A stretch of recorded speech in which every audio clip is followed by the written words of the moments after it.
My wife canceled our Aspen trip for urgent meetings with her college ex, said I didn't need the details. So I flew out alone and posted a ski photo with another woman. 2 days later, she's blowing up my phone. But that was just the beginning. My name is Colin Ramsey. I'm 48 years old, and for the past 23 years, I've been a lead engineer at North Point Defense Systems in Colorado Springs. I design guidance systems for aircraft, the kind of work that requires security clearance and keeps our pilots safe. It's precise, methodical work. You measure twice, cut once, because mistakes cost lives. That philosophy served me well in my career. I wish I'd applied it to my marriage. My wife, Rosalie, is 47. She's a partner at Silvercrest Investment Fund, one of those glass tower operations in downtown Denver, where they manage portfolios worth more than most people will earn in 10 lifetimes. She's brilliant with numbers, always has been. We met at the University of Colorado back when I was in engineering and she was studying finance. She had this way of making compound interest sound like poetry. I fell hard. We got married when I was 21 and she was 20. Young, maybe too young, but we were in love. Our twins, Lily and Zachary, came along when we were both 27. Lily's our fighter, always questioning, always pushing back against authority. Zachary's quieter, more calculating, takes after his mother that way. They're both juniors at CU Boulder now, studying business and computer science respectively. The cracks started showing about 6 months ago, though I didn't recognize them as cracks then. Rosalie worked later hours. She took more business trips. She started going to the gym at odd times, coming home smelling like expensive soap from the locker room showers. When I asked about it, she had reasonable explanations. Always reasonable. A difficult client in San Francisco. A new wellness initiative at the firm. Networking events that ran long. I trusted her. That was my first mistake. This morning, she's standing in our kitchen wearing a charcoal suit that probably cost more than my monthly truck payment. Heels that click against the hardwood like countdown timers. She's on her phone, texting someone, and I catch something in her expression. Excitement. The kind she used to show me, back before partnership and power lunches and whatever the hell is happening now. Colin, she says, setting down her phone with practiced casualness. I need to talk to you about our trip to Aspen next week. We've had this ski trip planned for 3 months. 2 weeks at a rented cabin, just the two of us. The twins are staying with friends over their spring break. It was supposed to be our chance to reconnect, to remember why we got married in the first place. What about it? I ask, already knowing I won't like the answer. Rosalie smooths her skirt, a tell I've learned over 27 years. She does it when she's about to deliver bad news. Julian Hartley is back in Denver. You remember Julian? I remember Julian. Her college boyfriend from freshman year, before she met me. Tall, smooth-talking business major who went on to make a fortune in commercial real estate. The kind of guy who wears success like cologne, always letting you smell it. What about him? He's handling some major investment opportunities for the firm. High-level stuff with international clients. They need my expertise on the risk assessment side, and the meetings are scheduled for next week. So reschedule the meetings. She gives me that look, the one that says I'm being unreasonable, that I don't understand the complexities of her world. I can't. The international clients are only here for a limited window. This could mean millions in new accounts, Colin. For us. For us. I repeat. Right. Don't be like that. She walks over, puts her hand on my arm. Her touch feels calculated, like she's following a script. You don't need all the details. It's honestly quite boring, just numbers and projections and regulatory frameworks. But it's important. There it is. You don't need the details.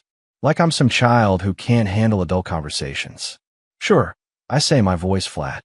Cancel the trip. Rosalie blinks, surprised by how easily I'm agreeing. Really? You're okay with this? Would it matter if I wasn't? She withdraws her hand, and I see relief flash across her face. I'll make it up to you. Maybe we can go to Aspen in the summer instead. Maybe. She kisses my cheek, perfunctory, already thinking about her day, about Julian, about whatever is really happening that I'm not supposed to need details about. Then she's gone, her heels clicking toward the garage, her car purring to life. I stand in the kitchen of the house we've built together, literally built since I did most of the renovation work myself, and I feel something shift inside me. Not anger yet. Something colder. Something that's been building for 6 months of late nights and evasive answers, and looks she doesn't think I notice.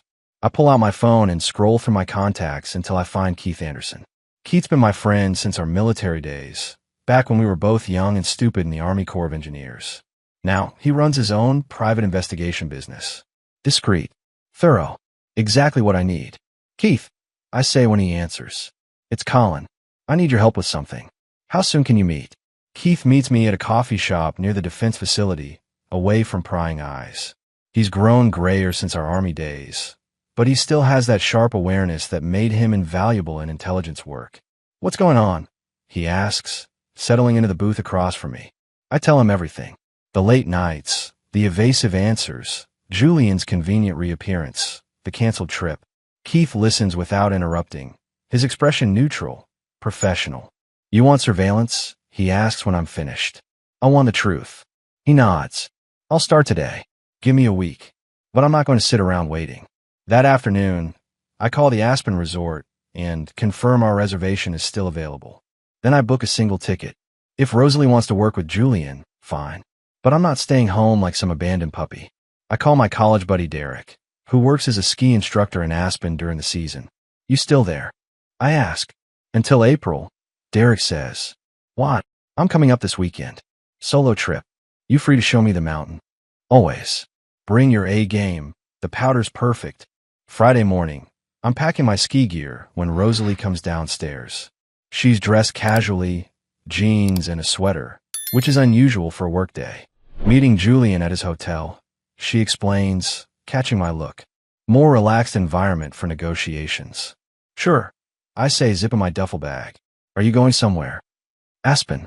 The reservation was non-refundable, so I figured I'd use it. Her face goes pale. By yourself.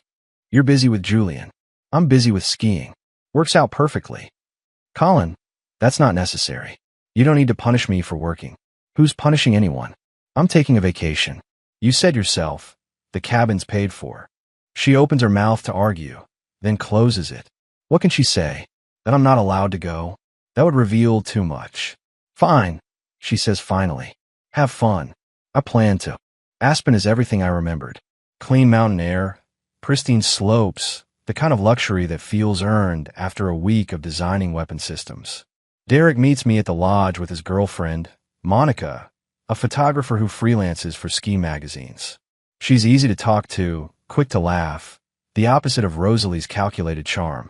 Saturday afternoon, we're taking a break on the terrace, the sun brilliant against the snow, when Monica suggests a photo. The light is perfect, she says. She snaps several shots of Derek and me, then a few of just me with the mountain behind me, Monica leaning in a frame, both of us laughing at something Derek said about my rusty technique. That evening, back at the cabin, I post one of the photos on social media. Colin Ramsey, living his best life in Aspen.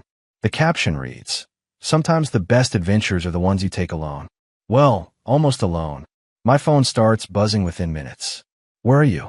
Colin, what are you doing? Who is that woman? Call me now.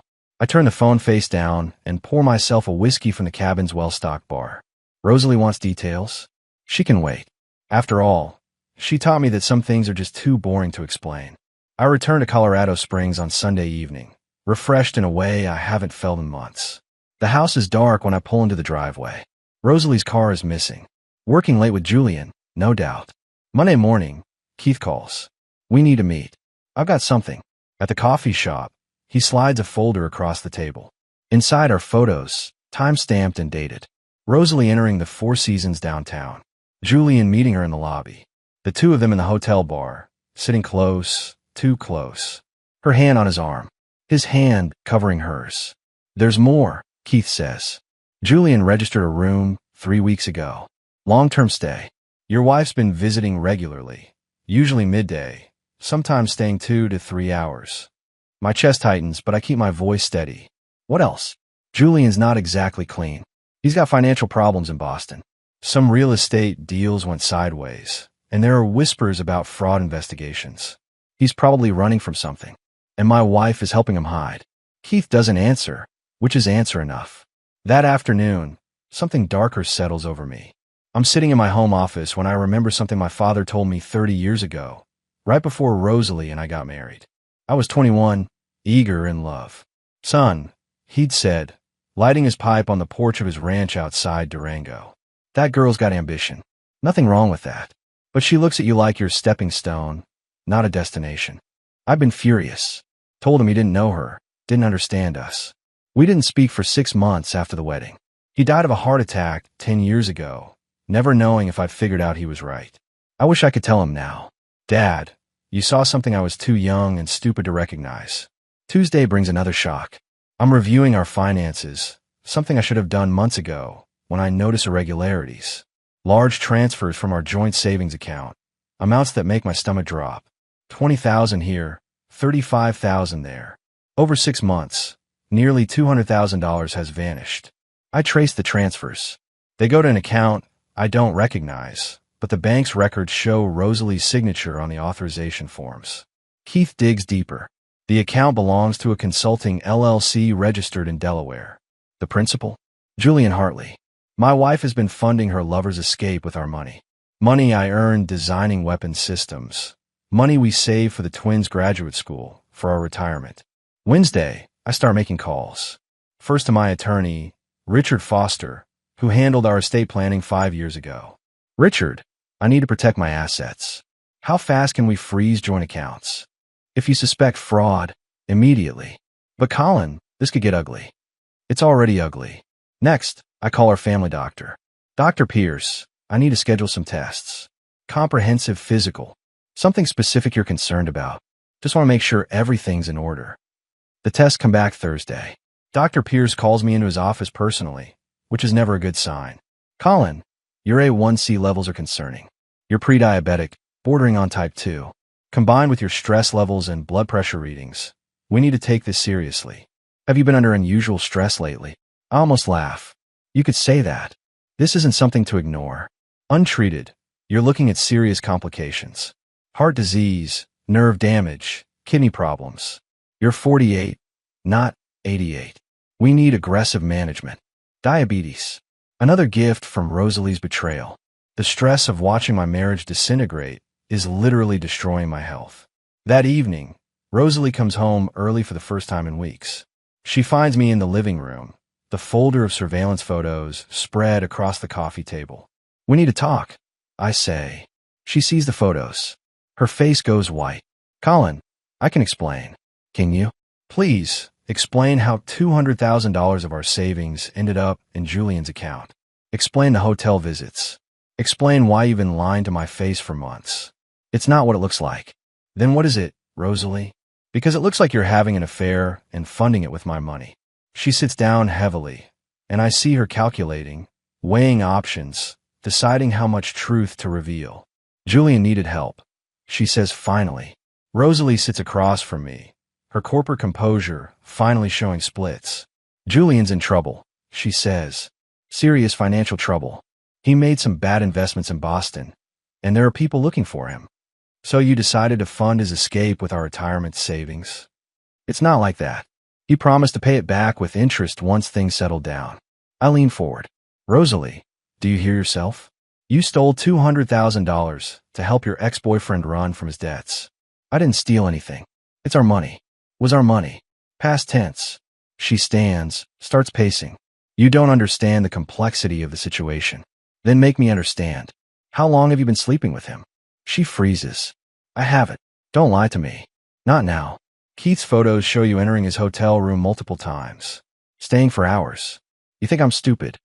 Colin, please. Answer the question. Her shoulders sag. It started 2 months ago. After he came back to Denver.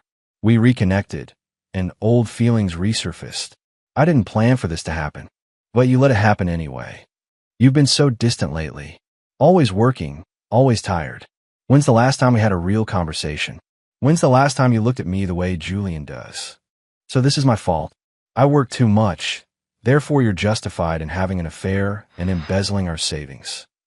That's not fair. I stand up, walk to the window. Outside, our neighborhood looks peaceful, normal. Inside, everything is burning. I found something else, I say quietly. Medical records from 15 years ago. You were pregnant. I hear her sharp intake of breath. The records show a termination. But you told me you had a miscarriage. You let me comfort you. Let me grieve for a child that you chose to terminate without telling me. Colin, that was complicated. Was it mine? Silence. Long, terrible silence. I don't know, she whispers finally. The words hit me like a physical blow. 15 years ago, she was already cheating, already lying. Our entire marriage has been built on deception. Get out, I say. What? Get out of this house. Go to Julian's hotel. Go wherever you want. But get out of my sight. You can't throw me out of her home. Watch me. My attorney has already frozen all joint accounts. This house is in my name only because I paid the down payment before we married. You want to fight me, Rosalie? Bring it. But do it from somewhere else. She stares at me, and I see her shifting gears, trying a different approach. The twins. What about Lily and Zachary? You'd break up their family over this. I didn't break anything. You did. And the twins are adults. They can make their own decisions about who to believe. I pull out my phone and dial. Keith, I need you to come to my address. Document everything. I want photos of Rosalie leaving with her belongings. You're really doing this? Rosalie asks, her voice breaking. You did this. Every lie, every betrayal, every dollar you stole. This is on you. She goes upstairs, and I hear drawers opening, closet doors slamming. 20 minutes later, she comes down with 2 suitcases. Keith arrives just as she's loading her car. Colin, she tries one more time. Please, we can fix this. There's nothing left to fix. She drives away, and Keith puts a hand on my shoulder. You okay? No, but I will be. The morning after Rosalie leaves, I call the twins. They deserve to hear the truth from me, not through gossip or their mother's spin. Lily answers on the second ring. Dad, what's going on? Mom called crying last night, saying you kicked her out. Can you get Zachary on the line? I want to tell you both at the same time. 5 minutes later, we're on a 3-way call. I lay out everything. The affair with Julian, the stolen savings, the abortion 15 years ago that she claimed was a miscarriage, the lies that built our marriage on sand. Lily's response comes swift and fierce. She did what? Dad, that's insane. How could she do that to you? But Zachary's quiet. Too quiet. Zachary, I prompt. You okay, son? Dad, I need to ask you something. Are you sure you're not overreacting? I mean, maybe Mom made some mistakes, but kicking her out seems extreme. Mistakes? Zachary, she stole $200,000 and gave it to her lover. She's been lying for months. But she's still our mother, Zachary says. His voice has that reasonable tone that reminds me painfully of Rosalie. She's obviously stressed at work. Maybe she made some poor choices, but doesn't she deserve a chance to explain? I gave her that chance. She chose to lie. Or maybe you're being too rigid. Zachary continues. You've always been black and white about everything, Dad. The world doesn't work that way. The words sting because they echo something Rosalie used to say when we argued. You're too rigid, Colin. Too inflexible. Zachary's got a point. A small voice inside me whispers. Then I remember the hotel receipts, the bank transfers, the cold calculation in Rosalie's eyes. Believe what you want, I say. But I'm not the one who destroyed this family. After we hang up, Lily calls back alone. Dad, don't listen to Zachary. He's always been Mom's favorite, and she's already gotten to him. I'm on your side. This isn't about sides, Lily. Yes, it is. And I choose you. What Mom did is unforgivable. Her loyalty should comfort me. But instead, it highlights what I've lost. My son believes his mother's narrative. My daughter is forced to choose. The family I built is splintering. Friday afternoon brings another blow. I'm reviewing documents when I find something that makes my hands shake. My business, Ramsey Engineering Consulting, which I started as a side venture 10 years ago, has been used as collateral for a loan I never authorized. I call Richard Foster immediately. How is this possible? I never signed anything. Let me see the documents, Richard says. 20 minutes later, he calls back. Colin, this signature looks legitimate, but the notary's stamp is questionable. I think your wife forged your signature. Could she do that? She's not on the business paperwork. Legally, no. But if she had access to your identification and knew your signature well enough, she could have pulled it off. We're looking at identity theft, fraud, potential criminal charges. My business, the work I've done for a decade, separate from my defense job, building something I could pass to the twins someday. Rosalie put it at risk without a second thought. That evening, I'm sitting in the empty house when my phone rings. Unknown number. Mr. Ramsey? This is Detective Sarah Whitfield with Colorado Springs PD. I'm calling about a report filed against you. Your wife, Rosalie Ramsey, has claimed you made threatening statements, and she fears for her safety. She's requesting a restraining order. The room spins. That's a lie. I never threatened her. Sir, I need you to come to the station Monday morning to give a statement. Don't attempt to contact your wife in the meantime. After she hangs up, I sit in the darkness, understanding finally clicking into place. This is Rosalie's play. Paint me as dangerous, unstable. Use my military background against me. Get a restraining order. Then claim she needs protection, needs assets, needs the house. Keith warned me about this exact scenario when we first met. Guys with your background, combat veterans, defense work, they can twist that into a threat narrative real fast. I call Richard again. She's trying to frame me as abusive. What do? Document everything. Every interaction, every conversation, every threat she makes. And Colin, don't go near her. Don't call her. Don't give her anything she can use. Monday morning, I meet Detective Whitfield at the police station with Richard Foster beside me. She's professional, mid-40s, with eyes that have seen too many domestic situations. Mr. Ramsey, your wife claims you've been following her, vandalizing her boyfriend's property, and making threatening phone calls. She says you have PTSD from your military service, and she's concerned about escalation. I serve in the Army Corps of Engineers, I say carefully. I built bridges, not combat operations. I don't have PTSD, and I haven't contacted Rosalie since she left my house 5 days ago. I haven't vandalized anything or made any threats. Can you prove your whereabouts last Thursday evening?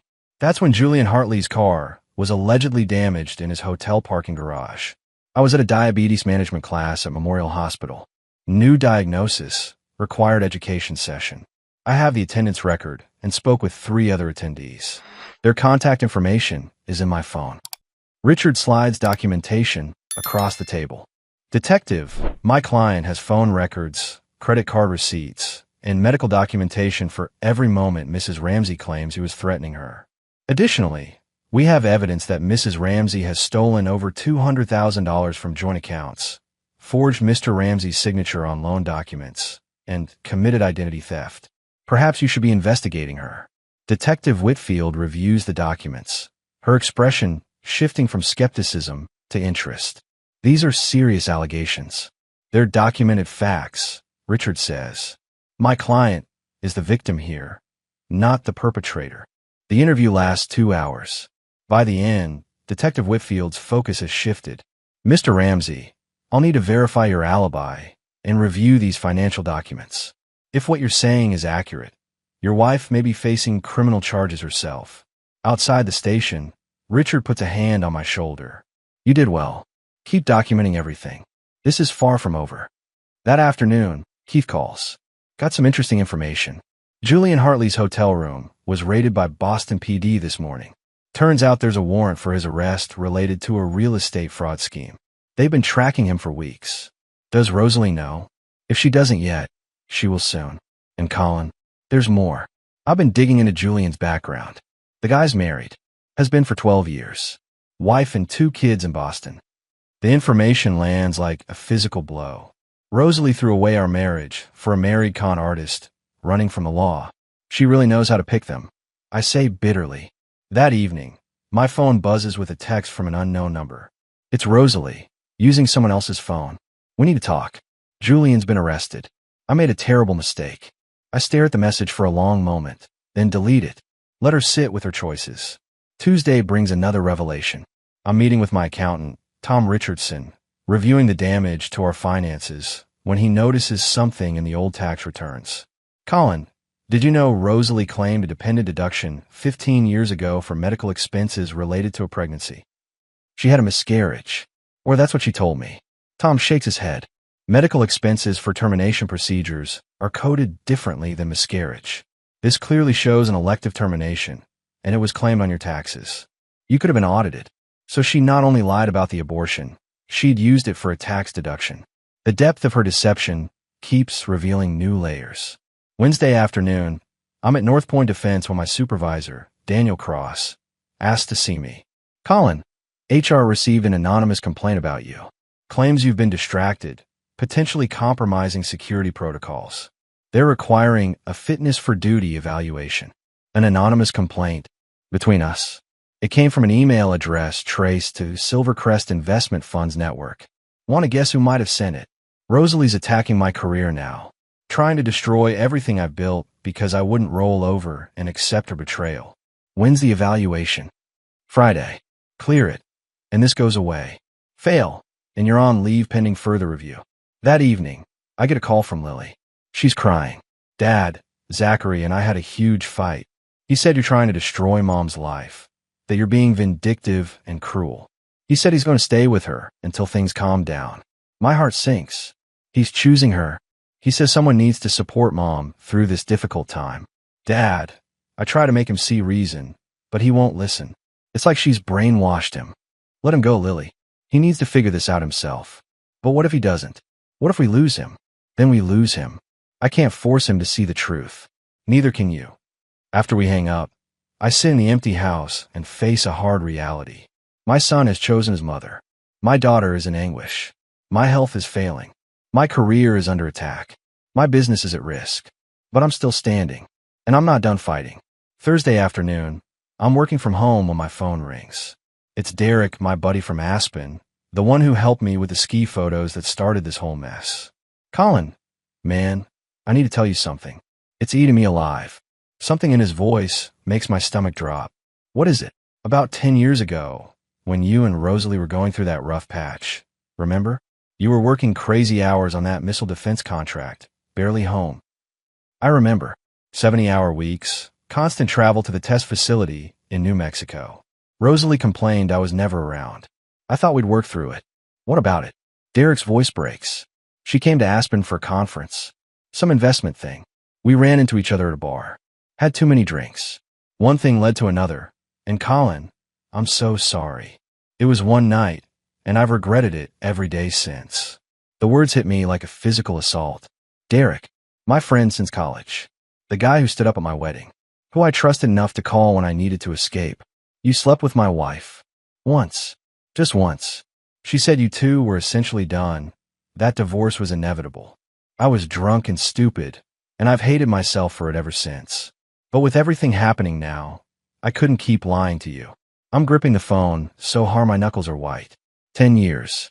You've been lying to my face for 10 years. I know. There's no excuse. I just thought you should know the truth about her. She's been doing this for a long time, man. I hang up without another word. 10 years of friendship erased. Every camping trip, every phone call, every time he asked about my family, he was lying. They were both lying. I'm still processing when Keith calls. Colin, got something else. Remember I mentioned looking into Rosalie's colleague, the one who's been collecting information at Silvercrest? What about her? Her name is Patricia Saunders. She approached me yesterday with an interesting proposition. Said she has recordings of Rosalie discussing business matters, and for the right price, she'd share them with you. She's blackmailing me? Not exactly. She wants to make a deal. Information for immunity if things go legal. Apparently, she's been recording conversations at the investment firm for years, building leverage. What kind of conversations?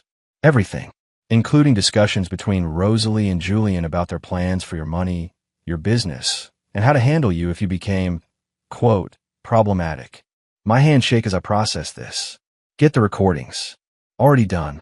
You'll want to hear these, but Colin, warning you now, they're rough. That evening, Keith brings over his laptop. We sit in my living room, and he plays the first recording. It's dated 3 months ago. Rosalie's voice clear through office background noise. Colin's so predictable, she says. He thinks because he has a security clearance and designs weapons systems, he's some kind of strategic genius. But he's just a technician. No vision, no ambition beyond the next project deadline. Julian's laugh comes through. And you married him, why? Because I was 20 and pregnant, and he seemed stable. Plus, his military benefits helped pay for graduate school. But I've outgrown him years ago. Keith pauses the recording. You want to hear more? Play it all. The next recording is even worse. The diabetes diagnosis is actually helpful, Rosalie says. Makes him seem more vulnerable, less threatening. If we need to paint him as unstable, We can point to health issues affecting his judgment. You're ruthless, Julian responds, admiration in his voice. I'm practical. Colin built a decent life, but he's reached his ceiling. I haven't. And I'm not letting him drag me down when I'm finally getting everything I deserve. There are hours of recordings, plans to drain accounts, forge signatures, manipulate the twins, destroy my career. Every conversation is calculated, strategic, devoid of any emotion except contempt. When it's over, I sit in silence. Keith puts a hand on my shoulder. I'm sorry, brother. Don't be. Now I know exactly who I've been married to.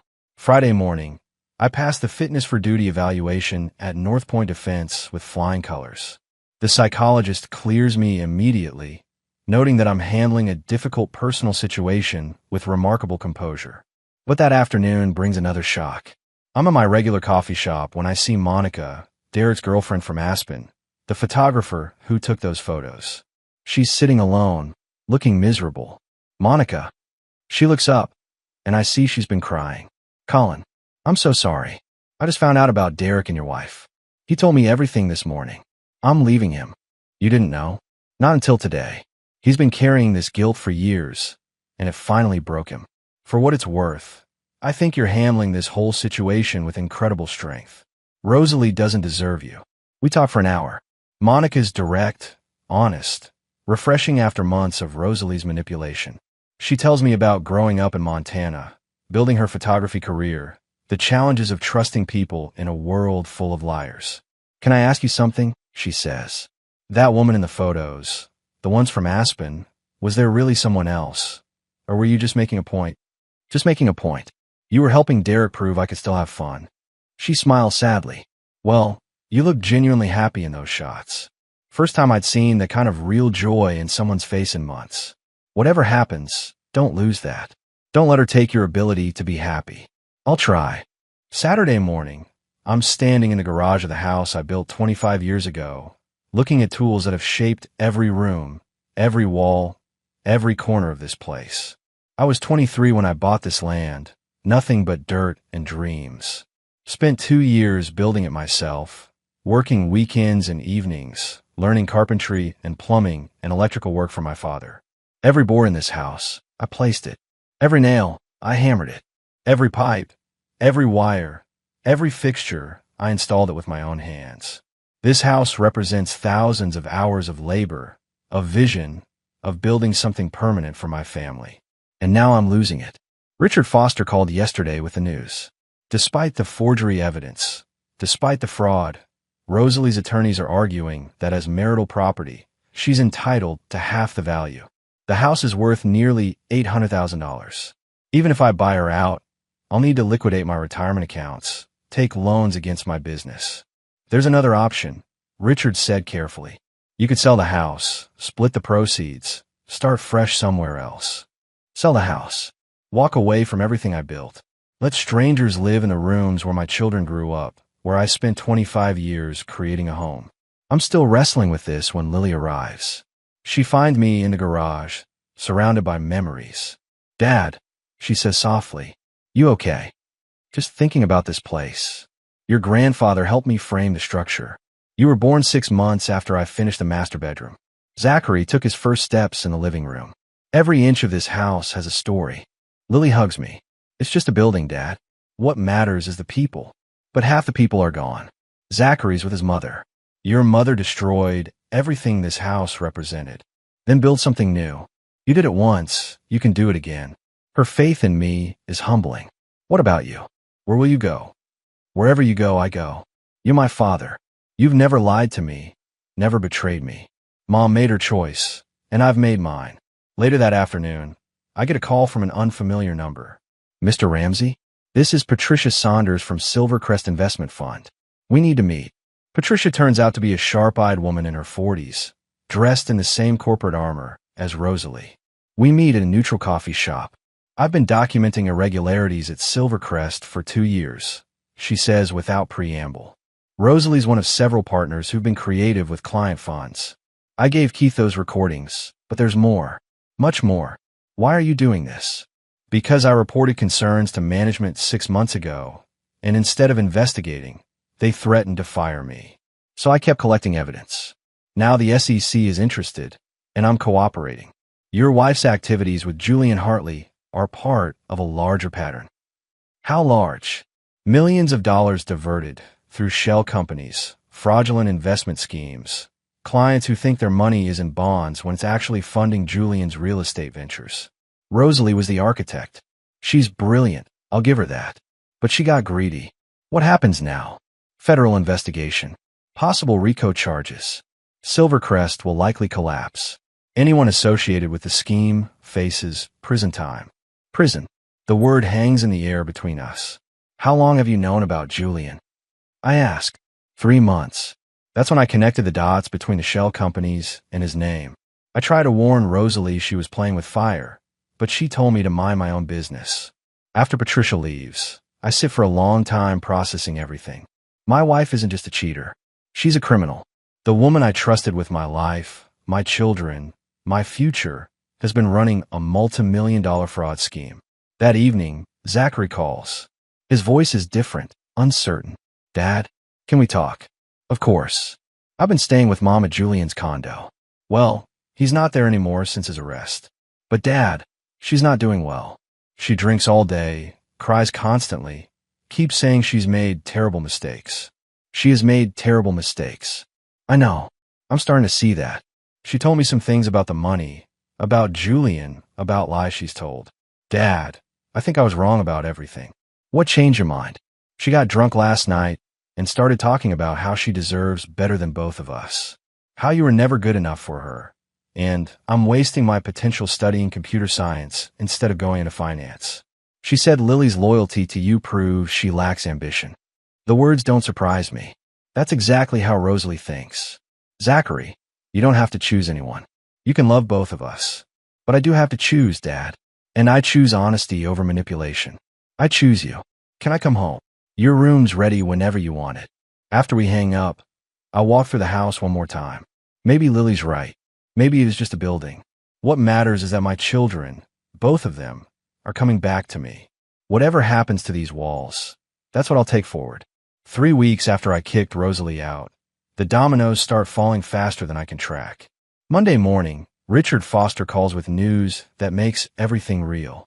Colin, the SEC filed formal charges against Rosalie and 3 other Silvercrest partners. Wire fraud, securities fraud, conspiracy, money laundering. They're looking at 10 to 15 years each. And Julian already pleaded guilty in Boston to avoid federal RICO charges. He's cooperating against everyone, including Rosalie. Gave them everything, financial records, communications, the whole operation. I should feel vindicated. Instead, I feel empty. The woman I loved for 27 years is going to prison. The mother of my children is a criminal. There's no victory in that. Tuesday, Detective Whitfield calls. Mr. Ramsey, thought you'd want to know. We're dropping all investigations into you. Your wife's allegations were fabricated, and she's now facing charges for filing a false police report. I apologize for any inconvenience. Appreciated, Detective. Wednesday brings unexpected news. Monica, Derek's ex-girlfriend, the photographer from Aspen, calls me. Colin, I know this is strange, but I'm doing a photo series on resilience and rebuilding after betrayal. Would you be willing to be interviewed? We meet at a coffee shop, and she's as direct as I remembered. I'm not asking you to relive trauma. I'm asking you to show people that you can survive the worst betrayal and still stand up. Why me? Because you didn't fall apart. You didn't become bitter or violent or self-destructive. You gathered evidence, protected yourself legally, and maintained your dignity. That's the story people need to hear. I agree, and over the next week, Monica follows me through my daily life. Work at North Point Defense, managing my diabetes with morning walks and careful meal planning, helping Lily and Zachary settle back into normalcy. She captures moments I don't think are significant, but she sees something I don't. You're rebuilding, she says one afternoon. Not just surviving, actually creating something new. Thursday, I'm at North Point when my supervisor Daniel Cross calls me into his office. I brace for more trouble, but his expression is approving. Colin, the fitness evaluation cleared you completely. But more than that, your work over the past month has been exceptional. Despite everything in your personal life, You haven't missed a deadline or compromised quality. That's the kind of reliability we value. Thank you, sir. There's a promotion opening up. Senior lead engineer, overseeing the entire guidance systems division. It comes with a substantial raise and better benefits. I'm recommending you. The promotion would mean financial security, especially important now with the divorce costs. But more than that, it's validation. Rosalie said I'd reach my ceiling. She was wrong. Friday evening, both twins are home for dinner. Zachary's cooking, something he learned from YouTube during his brief time with Rosalie. Lily's setting the table. It's almost normal, except for the empty chair where their mother used to sit. Dad, Lily says carefully, have you thought about what happens when Mom goes to trial? The media attention, the publicity.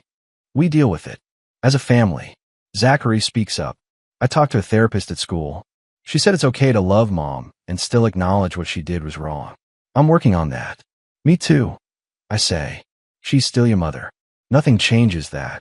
But you're our father, Lily adds. And you've never let us down. That matters more.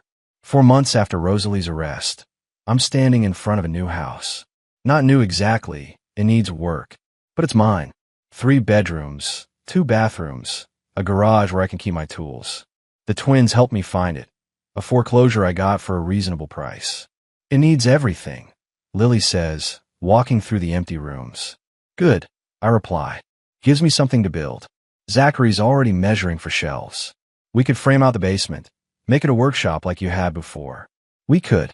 The house I built with my own hands sold for enough to pay off Rosalie's share and leave me with a down payment on this place. It hurt to walk away, but Lily was right. It was just a building. Building something new with my children, this matters. Rosalie's trial happened last month. She pleaded guilty to avoid a longer sentence. Got 8 years federal prison. Julian got 12. The other Silvercrest partners got various terms. The firm collapsed, clients lost millions, and the scandal made national news. I didn't attend the sentencing. Lily did. She said she needed closure. Zachary stayed away, said he wasn't ready. I respected both choices. Patricia Saunders, the woman who provided the recordings, got immunity and a book deal. She's writing about corporate fraud and the culture that enables it. She called to thank me for being willing to expose the truth. Dare try to reach out twice. I haven't responded. Maybe someday I'll forgive him, but not today. Some betrayals take time to process. Monica's photo series on resilience launched last week. My story is featured alongside others who've rebuilt after devastating losses. The response has been overwhelming. Messages from people facing their own betrayals, thanking me for showing that survival is possible. She and I have been seeing each other casually. Nothing serious, just coffee and conversations and slowly remembering what it feels like to trust someone. She understands I'm not ready for anything more, and she's patient. My diabetes is under control. Morning walks, careful eating, medication. Dr. Pierce says my A1C levels are improving, and if I maintain this course, complications are unlikely. The diagnosis felt like a curse at first. Now it's just another challenge to manage. The promotion at North Point came through. Senior lead engineer, overseeing a team of 12. The raise covers the house payment, and then some. Rosalie said I'd reach my ceiling. Turns out, I was just getting started. Today, I'm framing out the master bedroom with Lily and Zachary. We're working together, measuring twice, cutting once, building something solid. The twins are laughing at my terrible jokes, and for the first time in months, the house feels alive. Dad, Zachary says, stepping back to admire our work. This is going to be great. It already is, I say, because it's not about the house. It's about this moment, working alongside my children, building a future on foundations that won't rot from hidden lies. It's about knowing that betrayal doesn't define you, that loss doesn't destroy you, that sometimes the worst thing that happens opens doors you didn't know existed. Rosalie wanted details about her meetings with Julian. I gave her the same courtesy. No details necessary, just consequences, delivered with the precision I learned designing weapons systems. And now I'm building again.